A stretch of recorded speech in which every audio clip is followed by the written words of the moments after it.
Hello, it's Jocelyn Martin here. We're going to talk today about proper wall squatting technique. It's the month of January, so you're going to see lots of movement type challenges come about.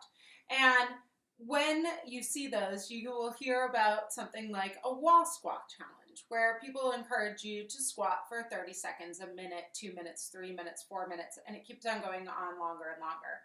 The problem with some of those is that they don't describe what proper wall squatting technique is. And you can often put your knees, hips, and lower back, as well as your neck and shoulders at risk. So let's talk about proper techniques so you can really rock these challenges, and as well as work on bum strength and thigh and leg strength. This is really, really important while keeping proper alignment. So you'll see my legs are out. I'm leaning against a nice straight wall. And actually, I'm going to take my ponytail out here because it's difficult for me to get my head back when my ponytail is in.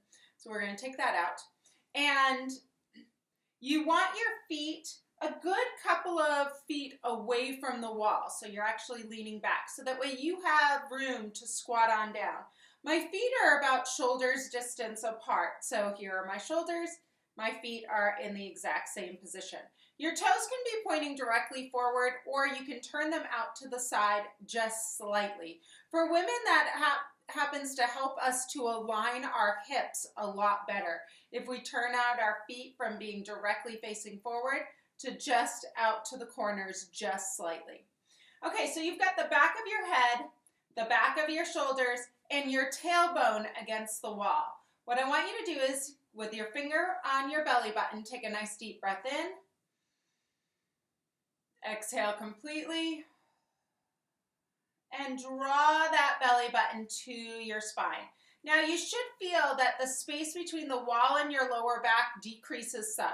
You're not pushing your lower back into the wall. You're just bracing those abdominals and protecting your lower back.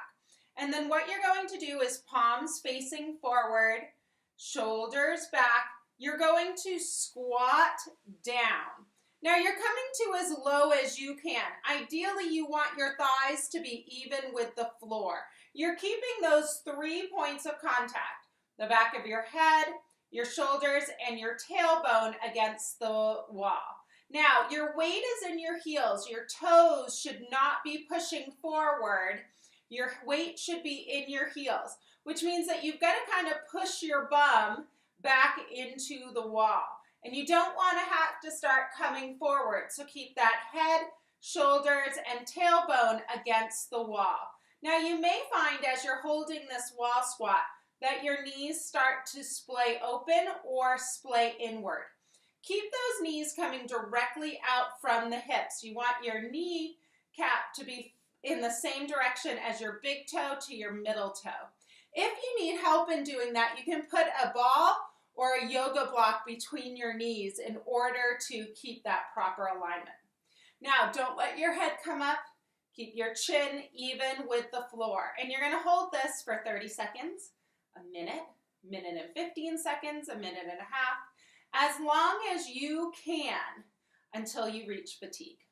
And then to come on up, push through those heels, keeping that same motion, and come straight up.